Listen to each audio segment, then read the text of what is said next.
MTD CNC, bringing you the latest engineering news, reviews, events and special offers via video media.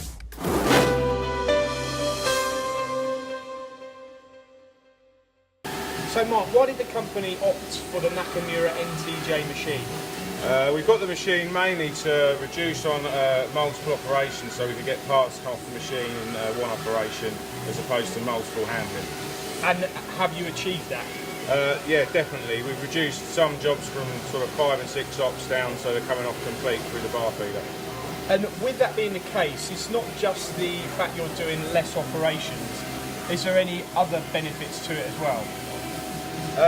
Yeah, there's many benefits. The parts obviously come off complete. We have no handling at all. We also have the parts catcher that takes them off the side, so we literally have to load them straight into the box without any handling at all.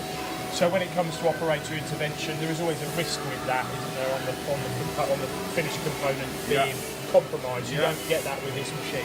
Generally not. It takes all the error out of, or potentially out of the part.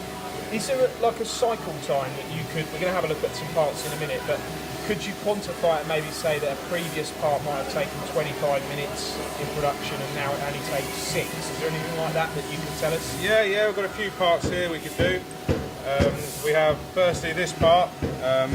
This was a 4-op part. It now comes off complete, and this has saved us around sort of 11-12 minutes total cycle time per part, and it obviously comes off complete now. And that, I mean, what's the quantity of that you're doing?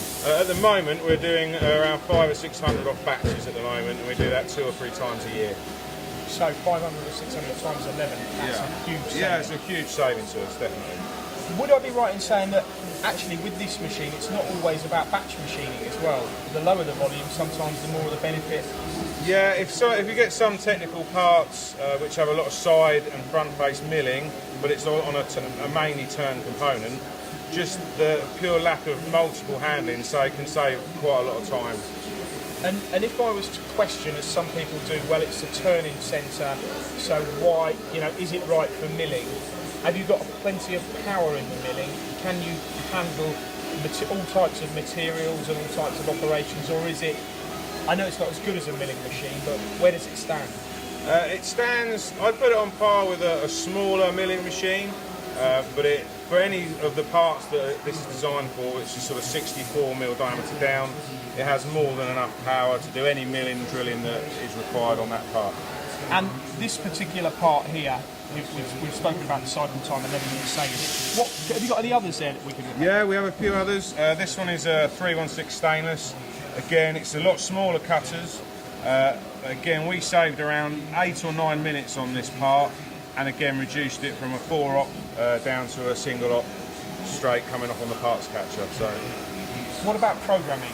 How do you go about programming these? We program offline on all involved parts. We can obviously program on the control, but generally we use feature cam to do all of our programming. And are you running lights out, night shifts? Yeah, we don't run a night shift. We do run lights out. We run generally 7 till 7. Obviously job dependent. The machine will be running round the clock if the volumes are there for us to do it. So would it be fair to say that you've kind of revolutionised the production process with these components with this machine?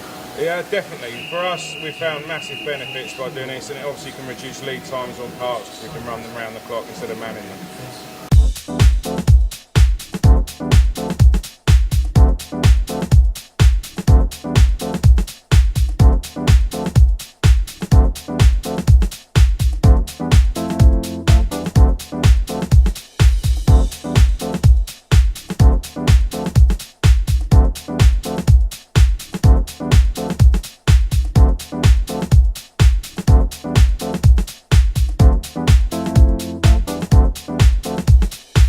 For more videos, products and news, go to mtdcnc.com or follow MTD Online on Twitter.